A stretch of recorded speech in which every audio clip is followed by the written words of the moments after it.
वर्ग 3 के मेरे सभी युवा शिक्षक साथियों, आप सभी लोगों को दिल से नमस्कार।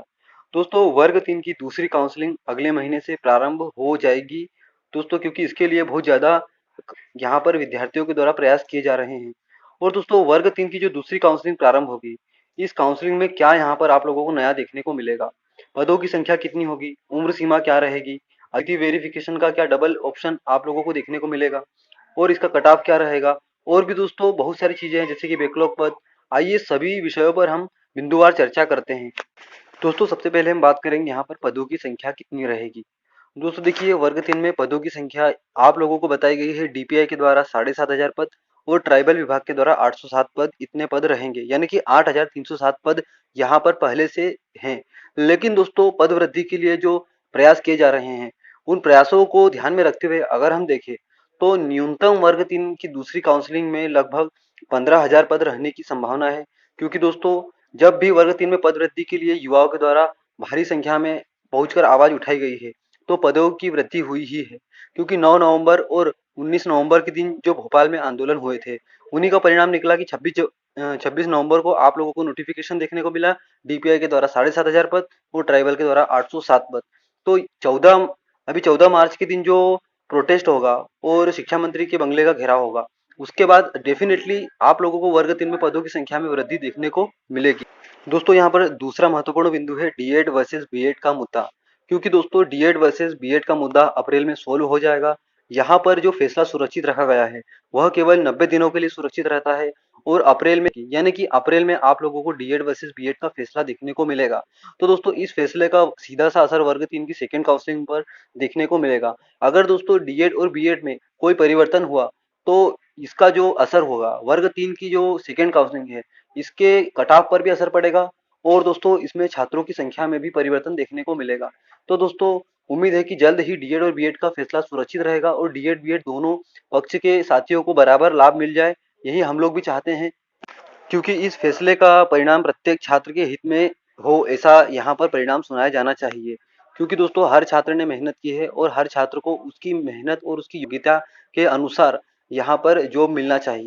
तीसरा महत्वपूर्ण बिंदु है उम्र सीमा।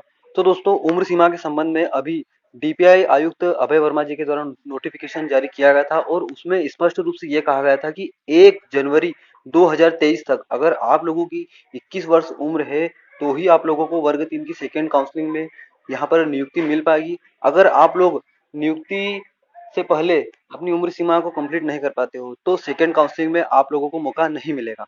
हमारा चौथा और महत्वपूर्ण बिंदु है अतिथि शिक्षक के अनुभव का विकल्प। क्योंकि दोस्तों, कई सारे अतिथि शिक्षक ऐसे हैं जिन्होंने वर्ग 3 की पहली काउंसलिंग में ही अतिथि शिक्षक के अनुभव के विकल्प पर टिक नहीं कर पाए। क्योंकि हो सकता है कि उनकी ये भूल हो गई हो उनसे, या उन्हें इस बारे में सूचना नहीं मिल पाई हो, या किन्हीं कारणवश उनके साथ ये गलती हुई है। तो क्या उनको सेकेंड काउंसलिंग में अनुभव का विकल्प मिलेगा? तो दोस्तों, इसके लिए सेकेंड काउंसलिंग में जो नोटिफिकेशन आएगा, उसमें सब कुछ मेंशन किया जाएगा। और दोस्तों, अगर ऐसा नहीं होता है तो इसके लिए अतिथि शिक्षकों को मिलकर आवाज़ उठानी पड़ेगी और यहाँ पर डीपीआई में यह खबर बतानी ही पड़ेगी कि अतिथि शिक्षक के कई सारे जो अभ्यर्थी हैं वो अभी अतिथि शिक्षक के अनुभव को टिक नहीं कर पाए, तो सेकेंड काउंसलिंग में उन्हें यह मौका मिलना चाहिए। नहीं तो ऐसे में कई सारे अभ्यर्थी जो कि सेकेंड काउंसलिंग के कट ऑफ को क्वालिफाई ही नहीं कर पाएंगे, पास ही नहीं कर पाएंगे और जॉब से वंचित रह जाएंगे। तो ऐसे अभ्यर्थियों को भी यहाँ पर मौका मिलना चाहिए। दोस्तों, हमारा अगला महत्वपूर्ण बिंदु है बैकलॉग के पद। तो क्या दोस्तों, सेकेंड काउंसलिंग में भी वर्ग 3 की पहली काउंसलिंग की तरह बैकलॉग के पद शामिल किए जाएंगे? दोस्तों, अभी कई सारे बैकलॉग के पद ऐसे हैं जो कि खाली है और कई सारे अभ्यर्थियों ने बैकलॉग के पदों की संख्या बढ़ाने के लिए भी मांग रखी है। और करणी सेना के द्वारा जो आंदोलन हुआ था, उसमें भी ये बताया गया था कि बैकलॉग के जो बहुत सारे खाली पद हैं उन्हें भी भरा जाए। तो दोस्तों, अगर सरकार बैकलॉग के पदों पर संज्ञान लेती है, तो खाली पदों को भरने के संबंध में कुछ ना कुछ यहाँ पर अपडेट देखने को मिल सकती है। लेकिन दोस्तों, अभ्यर्थियों की ये मांग है कि ज़्यादातर फ्रेश पदों को भरा जाए।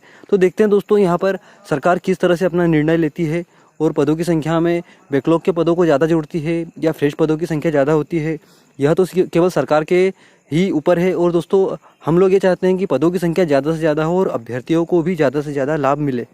दोस्तों, सबसे महत्वपूर्ण बिंदु हम लास्ट में यहाँ पर पर बात करेंगे। तो दोस्तों देखिए, कट ऑफ के बारे में हर विद्यार्थी के मन में यहाँ पर उत्सुकता बनी हुई रहती है कि कट ऑफ क्या रहेगा, क्योंकि दोस्तों कट ऑफ ही उन लोगों के सिलेक्शन की ओर उन्हें ले जाता है। और दोस्तों कई सारे अभ्यर्थी ये जानना चाहते हैं कि सेकेंड काउंसलिंग का कट ऑफ कितना होगा। तो दोस्तों देखिए, सेकेंड काउंसलिंग का कट ऑफ सेकेंड काउंसलिंग के रोस्टर पर डिपेंड है, और सेकेंड काउंसलिंग का जो रोस्टर है वह आप लोगों पर डिपेंड करता है। क्योंकि दोस्तों 14 मार्च के दिन जो आप लोगों ने अगर ज़्यादा संख्या में पहुंचकर भोपाल में अपनी एकता और अपना बल को प्रदर्शन किया, तो ये मानकर चलिए कि पदों की संख्या में ज़्यादा से ज़्यादा वृद्धि होगी। 51,000 पदों की जो मांग है वह अगर पूरी हो जाती है तो कट ऑफ में बहुत ज़्यादा कमी देखने को मिलेगी। और ऐसे कई सारे अभ्यर्थी हैं जो कि वर्ग 3 में जिन्होंने सोचा भी नहीं होगा, उन लोगों का भी सिलेक्शन होगा। क्योंकि अगर उन लोगों ने इस एग्ज़ाम को क्वालिफाई किया है तो वे इसमें जॉब करने के हकदार हैं, जॉब को पाने के हकदार हैं। तो साथियों, आप लोगों से ज़्यादा उम्मीद भी यह है और आप लोगों से बार बार आह्वान भी यह किया जाता है कि 14 तारीख के दिन आप लोग भारी संख्या में भोपाल में पहुँचे।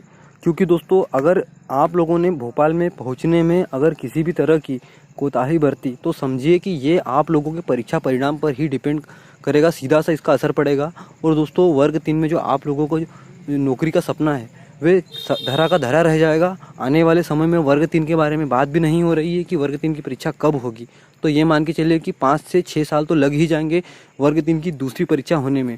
तो क्या आप लोग उस परीक्षा में बैठने का इंतज़ार कर रहे हो या अभी ही आप लोग नियुक्ति पाना चाहते हो? अगर आप लोगों को नियुक्ति चाहिए तो अपनी एकता और अपना बल उसे मजबूत बनाइए और 14 तारीख के दिन यह शपथ लीजिए कि हम भोपाल में ज़रूर आएंगे।